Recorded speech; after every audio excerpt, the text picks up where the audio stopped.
Il mistero del clan distrutto.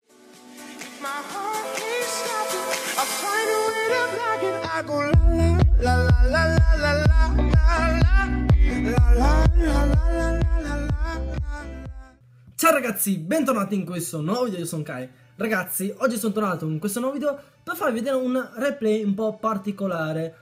Allora ragazzi, diciamo che me l'avete posto in tantissimi questa domanda, nel frattempo mi sistemo bene i capelli. Allora ragazzi, il replay che state vedendo ora in sottofondo è stato fatto da Harry, un mio grande amico. Allora, il mistero del clan distrutto. Molti mi avete chiesto, ma se io distruggo il castello del clan e poi escono le truppe? Me lo sono fatto anch'io questa domanda, ma io in 2 anni di gioco non avevo mai visto il castello del clan distrutto. E ora sì ragazzi, hanno messo i fulmini di livello 7, riesce a distruggere il castello del clan se prima viene usato la terremoto. Come potete vedere ragazzi, il castello del clan distrutto fa veramente una differenza assurda, dato che il castello è solitamente molto vicino all'inferno o anche al town hall. Questo significa ragazzi che hanno inventato, non dico che il mio amico Harry ha inventato questa tecnica, ma con l'introduzione di questo nuovo livello del fulmine hanno introdotto una nuova tecnica d'attacco. Infatti distruggere l'inferno con il castello porta un grande vantaggio. Come potete vedere ragazzi, gli eroi che sono nettamente vicini al castello non escono, le truppe di difesa non escono perché sono state distrutte. E nel frattempo vediamo che l'attacco di Harry sta avanzando. Le mongolfiere accompagnati dai mastini che sono purtroppo ormai morti non so, mio Dio, povero villaggio.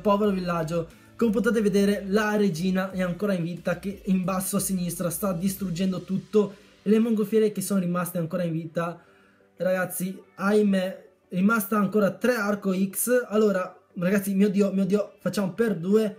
Distrutta la torre dell'arciere, ragazzi, il cannone è distrutto che non può fare mai niente. C'è un ultimo arco X, ma ragazzi c'era il mastino che gli parava il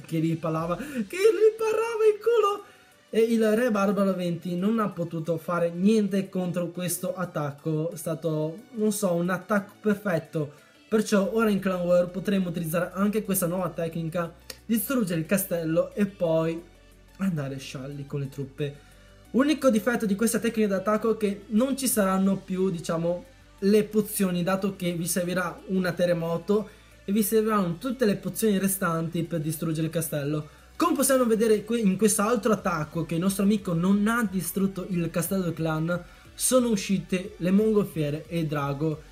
Ragazzi, questo era tutto per il video di oggi. Spero che questa curiosità vi sia nuova e come al solito lasciatemi un like, un commento e condividete questo video con i vostri amici per farlo sapere anche ai vostri amici. Perché non condividerlo anche con la vostra prof? Ma forse no, vabbè, sono dettagli. E vabbè, questo è tutto e noi ci vediamo al prossimo video.